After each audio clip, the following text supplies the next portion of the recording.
Welcome to Vipin sir chemistry classes. Students, आज हम करेंगे केमिकल इक्विलिब्रियम के most important MCQs for NEET and JEE Mains. तो student चलिए स्टार्ट करते हैं। आज का question, which of following is not affected by change in volume of flask. तो बेटा याद रखना है, जब भी मोल सेम होंगे, अगर मोल सेम है तो उनकी वॉल्यूम और जो प्रेशर है वो भी सेम रहता है। मोल सेम होंगे तो वॉल्यूम प्रेशर भी सेम होगा। बेटा मोल सेम है तो वॉल्यूम प्रेशर भी सेम होगा। तो आपने देखना कि इस ऑप्शन में मोल सेम है। चलिए देखते हैं। यहाँ बेटा एक मोल है, यहाँ दो मोल है, एक और एक दो। यहाँ बेटा एक और तीन, चार मोल है, यहाँ दो मोल है। तो यहाँ देखिए, अगर एक और एक दो, यहाँ दो मोल है, तो ये आंसर हो गया। यहाँ रेक्टेंट के दो मोल है, प्रोडक्ट के भी दो मोल है, ये आंसर है बेटा। आपका आंसर है सी। चलिए next question. For erection in gases state CO plus half O2 give CO2। तो KC और KP निकालना है बेटा। तो हमारे पास फॉर्मूला आप लोगों को पता ही है। हमारे पास जो फॉर्मूला है वो फॉर्मूला होता है KP, मैं लिख देता हूँ आप लोगों के लिए। ये आ गया आपका KP KC RT डेलन। ठीक है बेटा।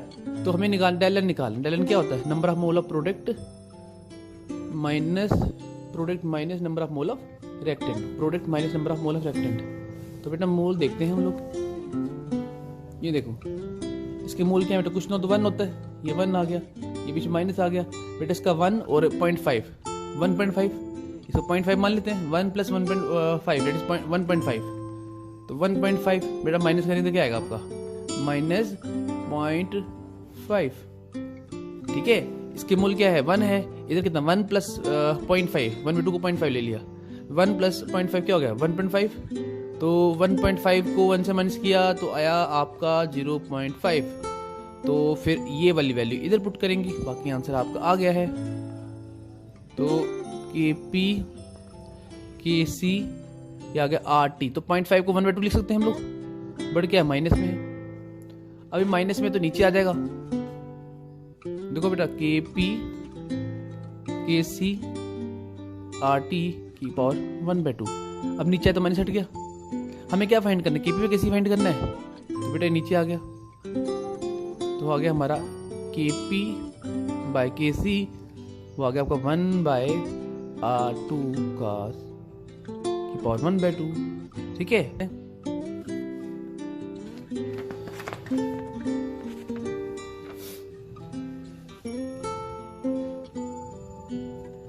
चलिए देखते हैं। What is expression for reaction. बहुत सिंपल है। तो फिर जब भी एक्सप्रेशन वाले क्वेश्चन आए तो याद रखना है, सॉलिड की वैल्यू 1 होती है। सॉलिड की वैल्यू 1 होती है। जैसे रिएक्शन है, सीधा KC निकलेगा। KC क्या होता है? KC the product divide by reactant. बेटा ये प्रोडक्ट है, concentration of product is O4 P4 O10, ये आपका P4 और ये आ गया O2। ये जब 5 होता है, जो ऊपर आ जाता है। ठीक है बेटा। अगर हम ये आ गया product divide by reactant that is KC। तो हमें देखना है सॉलिड कौन कौन सा है बेटा। ये अगर आप देखो तो ये सॉलिड है, ये भी सॉलिड है। तो ये सॉलिड है 1 हो जाएगा, ये सॉलिड है 1 हो जाएगा। तो हमारे पास आंसर बनेगा KC is equal to 1/O2 की पावर 5। सिंपल बेटा। देखते हैं ऑप्शन कौन सा है। ये आपका D आंसर होगा। ठीक है बेटा, सिंपल था, कोई मुश्किल नहीं है। नेक्स्ट क्वेश्चन देखते हैं। The Cl2 plus 3F2 gives 2 ClF3, which of following will increase the quantity of ClF3 in equilibrium। तो क्या करेंगे? हम चाहते हैं हमारा ये ClF3 ज़्यादा बने। बट ली चार्टर प्रिंसिपल कहता है कि अगर हम रेक्टेंट कंसंट्रेशन बढ़ाएं तो इक्विलिब्रियम आगे जाएगा। तो मेरे को ClF3 ज़्यादा चाहिए, तो मैं क्या करूँगा? या तो मैं Cl2 को बढ़ाऊंगा या मैं F2 को बढ़ाऊंगा। कंसंट्रेशन Cl2 की बढ़ेगी या F2 की बढ़ेगी? तो F2 कंसंट्रेशन बढ़ाऊंगा तो यहाँ Cl2 की। देखते हैं ऑप्शन में क्या है। एडिंग ऑफ F2, हाँ ये हो सकता है। F2 बढ़ाऊंगा, जितना F2 बढ़ेगा इक्विलिब्रियम उतना आगे जाएगा। जितनी कंसंट्रेशन रिएक्टेंट की इंक्रीज होगी उतना इक्विलिब्रियम आगे शिफ्ट करेगा, फॉरवर्ड जाएगा, उतना ही मेरा ClF3 ज़्यादा बनेगा।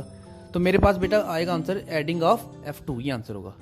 अब Cl2 अगर देखें, मैं इस ऑप्शन की बात, Cl2 निकालना तो रिएक्टेंट कम हो गया, इक्विलिब्रियम तो बैकवर्ड आएगा। गलत है बेटा। वॉल्यूम का कोई लेन देन नहीं है यहाँ पर, ये भी टेम्परेचर का भी नहीं है, डेल्टा से दिया ही नहीं। ठीक है, तो आंसर होगा आपका ए।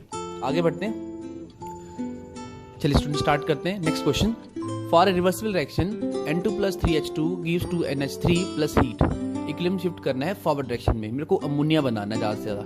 ये बेटा बहुत फेमस रिएक्शन है, आप लोगों की भी आती होगी। इस रिएक्शन को बोलते हैं Haber's process, the formation of ammonia by the help of N2 and 3H2, iron as a catalyst, MO as a promoter, molybdenum as a promoter.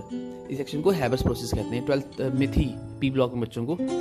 तो देखते हैं, तो मुझे बनाना है अमोनिया फॉरवर्ड, मतलब अगर मुझे इस तरफ ऐसे लाना है रिएक्शन को, मुझे अमोनिया मुझे ज़्यादा बनाना है। तो बेटा ली चार्टर प्रिंसिपल क्या कहता है कि भाई जितना रेक्टेंट ज़्यादा होगा उतने किलोमीटर शिफ्ट करेगा, ठीक है। बट ऑप्शन देखें तो यहाँ प्रेशर की बात चल रही है, कंसंट्रेशन की बात चल रही है, प्रेशर भी है। तो बेटा ली चार्टर प्रिंसिपल की बात करते हैं। चलिए बहुत सिंपल है, ये कहता है अगर डेल्टा एच की वैल्यू पॉजिटिव में दी होगी तो बेटा क्या होता है, वहां पे हाई टेम्परेचर होता है, हाई टेम्परेचर। अगर डेल्टा एच की वैल्यू नेगेटिव में है तो लो टेम्परेचर होता है।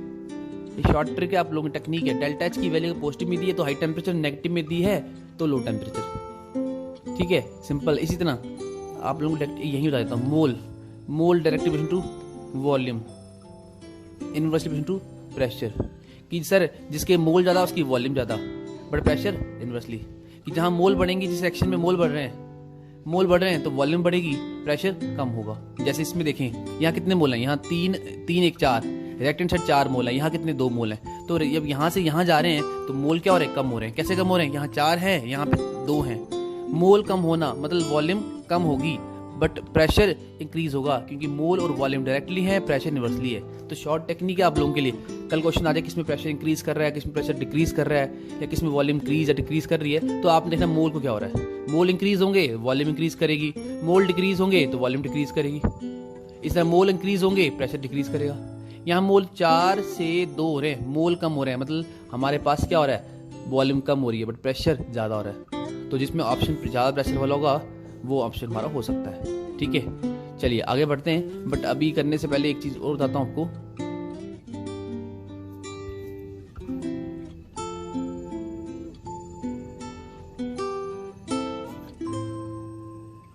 चलिए आगे बढ़ते हैं, बहुत सिंपल है। अब यहाँ देखिए डेल्टा एच हीट जो दी प्लस लग रही है, बट प्लस नहीं है बेटे, ठीक है। ये कैसे देखो प्लस कैसे करनी है, प्लस नहीं है, ये लगता प्लस है। देखिए रिएक्शन बताता हूँ आप लोगों की, A + B give C, basic दे रहा हूँ अपने आपको। ये +x दिया है, ये +x दिया हुआ, ठीक है। ये जो +x है, देखिए हम कर रहे थे कंटिन्यू आगे, A + B give C + x, बेटा ये x +x है, तो +x दिया है बेटा, इसको शिफ्ट करेंगे ना, ये माइनस में होता है। कैसे माइनस में होता है सर, ये देखो बेटा, ये C ये कॉमा = डेल्टा H -x, बेटा ध्यान से देखना है, जो प्लस दिया है ना इसको शिफ्ट करना होता है। जो प्लस है इट मीन्स ये क्या है, माइनस है। लग क्या रहा है, प्लस लग रहा है, आपको दिख रहा होगा अगर आपको। A + B give C + x, तो बेटा ये माइनस में है, इसे A+ heat the, it means heat किस में है, माइनस में है। इसका उल्टा देखते हैं, एक अगर ऐसा भी दिया हो किसी सेक्शन में, A + B गिव C- ये माइनस है बेटा, ठीक है, ये -x, इसको मैं ऐसे लिखते हैं, डेल्टा एच ऐसे भी हो सकता है। अगर ये नहीं है तो ऐसे भी दिया हुआ एग्जाम में, डेल्टा एच दिया हुआ, डेल्टा एच +x, कहाँ से है, शिफ्ट करेंगे तो साइन चेंज हो जाता है। जैसे यहाँ प्लस में था तो डेल्टा एच माइनस में है, यहाँ माइनस में है तो डेल्टा एच प्लस में है, बस देखना आपने। तो हमारे पास क्या है, ये प्लस में तो लो टेम्परेचर, देखते हैं लो टेम्परेचर कहीं है, टेम्परेचर की बात तो कहीं की नहीं, इसने प्रेशर इंक्रीज कर रहा है, प्रेशर इंक्रीज कर रहा है, टेम्परेचर कम हो रहा है, ये आंसर होगा बेटा। देखो इंक्रीजिंग प्रेशर, क्यों सर, मोल कम हो रहे हैं, मोल कम 4 से 2, मोल कम वॉल्यूम कम, बट प्रेशर ज़्यादा। डेल्टा एच प्लस में नहीं है, ये लग रहा है प्लस है, शिफ्ट करेंगे, डेल्टा एच - हीट, तो माइनस हीट मतलब डेल्टा एच माइनस में है तो लो टेम्परेचर, डिक्रीजिंग टेम्परेचर, तो बेटा ये आंसर हो गया, सिंपल सा क्वेश्चन था। नेक्स्ट देखते हैं, बिल्कुल सेम कंसेप्ट ये भी, देखो A + 2B give C + Q। चलिए बेटा देखते हैं, बिल्कुल सेम कंसेप्ट है। यहाँ देखिए कितने मोल हैं, A आप लोगों के लिख देता हूँ यहाँ पे, A + 2B गिव्स C, और हीट दी कितना Q। बेटा यहाँ 3 मोल हैं, यहाँ 1 मोल है, मोल कम हो रहे हैं, मोल का मतलब वॉल्यूम कम होना। यहाँ पे क्या वॉल्यूम कम हुई, प्रेशर ज़्यादा हुआ, डेल्टा एच प्लस में दिया, बट प्लस नहीं, ये शिफ्ट करेंगे तो माइनस में आएगा, तो यहाँ टेम्परेचर क्या होगा, कम होगा। तो हमारे पास क्या है, मोल कम हो रहे हैं, प्रेशर ज़्यादा हो रहा है, टेम्परेचर कम है। ऑप्शन देख लेते हैं, हाई टेम्परेचर हो नहीं सकता, बी और सी गलत है, ये हो सकता है। लो टेम्परेचर मोल कम हुए तो प्रेशर ज़्यादा, तो बेटा सी आंसर है। लो टेम्परेचर हाई प्रेशर, क्यों बेटा 3 से 2 मोल हो रहे हैं, मोल कम वॉल्यूम कम बट प्रेशर ज़्यादा। डेल्टा एच माइनस में दिया है, शिफ्ट करेंगे तो माइनस में होगा, तो इसका टेम्परेचर लो होगा, तो आंसर सी। चलिए स्टूडेंट आगे बढ़ते हैं। चलिए स्टूडेंट बताया था आप लोगों को which are following is not influence of pressure. बेटा मोल सेम जिसमें होंगे वहाँ प्रेशर में फर्क नहीं पड़ेगा। यहाँ 2 है, यहाँ भी 2 है, तो आंसर बेटा सीधा ये हो जाएगा। यहाँ देखें तो यहाँ 4 है, 4 से 2 हो रहे हैं, मोल चेंज हो रहे हैं। यहाँ 1 से 2 हो रहे हैं, यहाँ 3 से 2 हो रहे हैं। तो जिसमें मोल सेम होंगे वहाँ पे वॉल्यूम और प्रेशर में कोई फर्क नहीं पड़ता, तो बेटा आंसर होगा 2HI, ये वाला गिव्स H2+I2। कल को यहाँ आपका प्रेशर के बदले वॉल्यूम दिया होता तब भी सेम आंसर था, सेम टेक्निक लगानी है। चलिए बेटा मूव करते हैं 8th क्वेश्चन पर। The equilibrium constant of Kp for reaction is H2+I2 gives 2HI changes with. तो बेटा Kp जो है याद रखना सिर्फ टेम्परेचर पर डिपेंड करता है, ठीक है। ये total pressure catalyst amount H2I2 या कंसंट्रेशन पर इफेक्ट नहीं करता। Kp and Kc only depend upon temperature, ये टेम्परेचर पे डिपेंड करता है, तो हमारे पास आंसर होगा बी टेम्परेचर। चलिए स्टूडेंट शिफ्ट करते हैं, मूव करते हैं नेक्स्ट क्वेश्चन पर। बेटा H2+3H2 gives 2NH3 equilibrium constant निकालना है। अभी बताया आपको मैंने, सिंपल है। Kc Kp का रिलेशन बेटा सीधा हमें डेल एन निकालना है। डेल एन क्या होता है? Del n number of mole of product minus number of mole of reactant. Product के मोल कितने? 2, तो बेटा 2 माइनस कितना? 3 1 4 -4, तो डेल्टा एन की वैल्यू आई -2, डेल्टा एन की वैल्यू आई -2। बस फॉर्मूला क्या होता है? Kp Kc RT की पावर -2। अब -2 पुट कर दो, आंसर आ गया। -2 वाला कोई है, सीधा फर्स्ट ऑप्शन बेटा।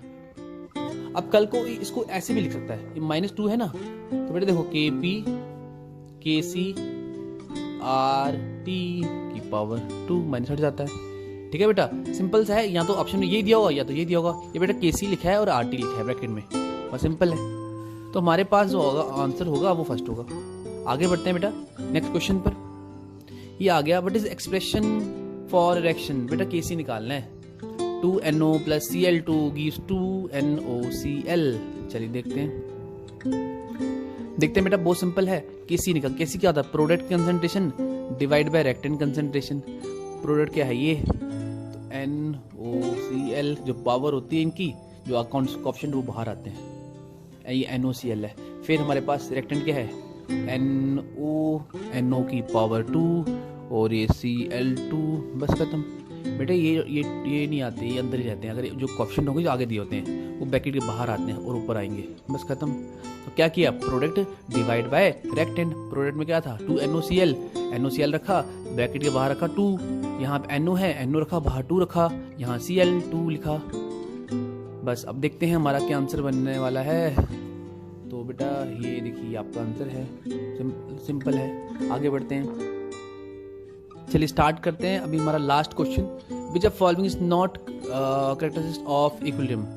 पता तो है आप इक्विलिब्रियम में इनसे कौन सा पॉइंट गलत है, सब पता ही है। इक्विलिब्रियम वो होता है जहाँ पर rate of forward rate of backward equal होते हैं, ये भी ठीक है। इक्विलिब्रियम पे जो फिजिकल प्रॉपर्टी है वो कॉन्स्टेंट होती है, जैसे टेम्परेचर है, सॉरी रिफ्रैक्टिव इंडेक्स हो गया इसका, कलर, स्टेट, वो सब कॉन्स्टेंट हो जाएंगे। इक्विलिब्रियम रिवर्सिबल एक्शन में होता है, ये सारे पॉइंट ठीक हैं। फोर्थ वाला नहीं होगा क्योंकि इक्विलिब्रियम हमेशा क्लोज्ड वेसल में होता है, ओपन में नहीं होता। ओपन में होगा तो क्या होगा? जो गैसेस थी वो बाहर निकल जाएंगी, इसलिए जो इसका आंसर है वो डी है। बेटा ये था आज का लेक्चर। आई होप आपको लेक्चर अच्छा लगा हो, तो प्लीज़ सब्सक्राइब करें, शेयर करें, लाइक करें। Thank you.